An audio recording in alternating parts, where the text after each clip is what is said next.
Chris is in Lewis, Delaware, but actually works not far from me in Washington, D.C. Thank you, Chris. His book, his new novel is called Double Abduction. Take it away. Thanks. Thank you, Bob. I hadn't planned on reading, but everyone else is reading, so I guess I probably need to. But before I do that, I want to talk a little bit about the book and what led me to write it. The first session that I came to here at this conference was the session on Don't Ask, Don't Tell in the military.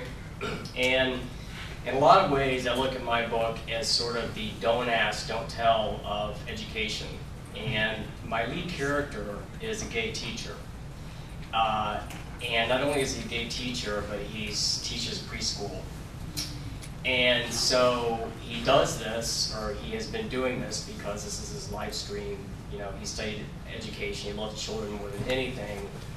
And for most of his early career, he was pretty well accepted, but it was always kind of like the elephant in the room. You know, we know you're the favorite teacher, we know you love our kids, but you know, you're gay, you're out there, why do you teach preschool? So that was the situation, and a lot of the impetus came from my own experience. I worked as a mentor in the inner city for about 10 years, and I was very, very close to one particular family, and basically tutored and mentored 2 boys for about 8 years, and literally they spent every weekend with me.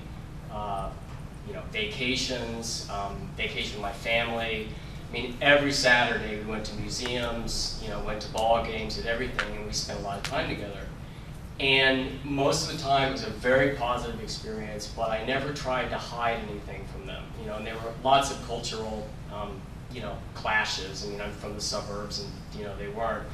But there was, I felt occasionally a little bit of that pressure. You know, a little bit of, you know, why are you hanging out with these kids? They were a different race. It was very obvious I wasn't their father. And the fiction writers in this room know that a lot of fiction writers, we start our stories with what if. And because I write thriller fiction, I usually think of what if as being the worst possible thing, you know. And to me, probably the worst possible thing that could have ever happened was if something happened to one of these kids while I was taking care of them. It bothered me a lot. I worried about it a lot.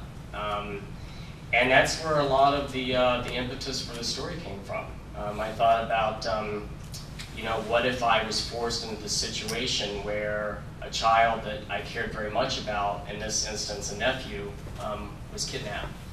And then, of course, you know, because I write thrillers, I had to put a twist in it.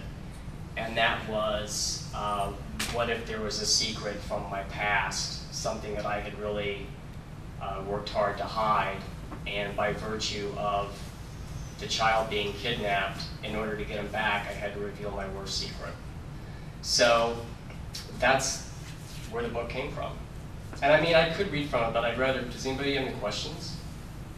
This is your first novel? Well, first one published, yeah. Okay, so I guess my question is, did you write it and then give it to the publisher, or did you talk to the publisher about the idea? No, I got an agent first, great agent, who really loved it and didn't have any qualms about taking it on.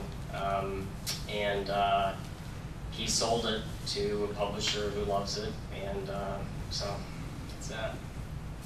When you're envisioning the horrible, awful thing that happened in the book, how many rewrites do you have to go through to get to the perfect?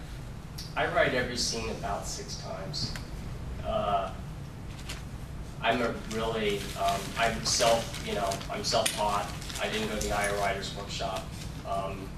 You know, I basically kind of stumbled through it. And I really did, to be really honest, I'd written a lot of other books that were competent. And this time I thought, you know, screw it, I'm 45 years old, I'm just gonna write the scariest thing I can write. And I basically held a knife to my jugular vein the entire time I was writing it, so. Terrific. One last question. Was it cathartic when you were done with it, or it took you to some place from an emotional kind of thing that you just thought, like, I just can't I probably was brought to tears in several of the scenes throughout the book. And again, it's not because it's my story. I mean, Jesus, I mean, nothing like this has ever happened to me. And there's, you know, there's the whole gay murder, serial killer, all this stuff. It was cathartic from the point of view of, you know, the other fiction writers in this room. What was cathartic was being able to go into a scene and be actually swept away, so that, and you know how it is when you write a really good scene, when it just, it's like something just washes over you. That's where the cathartic experiences came from. So anyway, it comes out in a month. You can pre-order it. So Thank you, Chris. Yeah.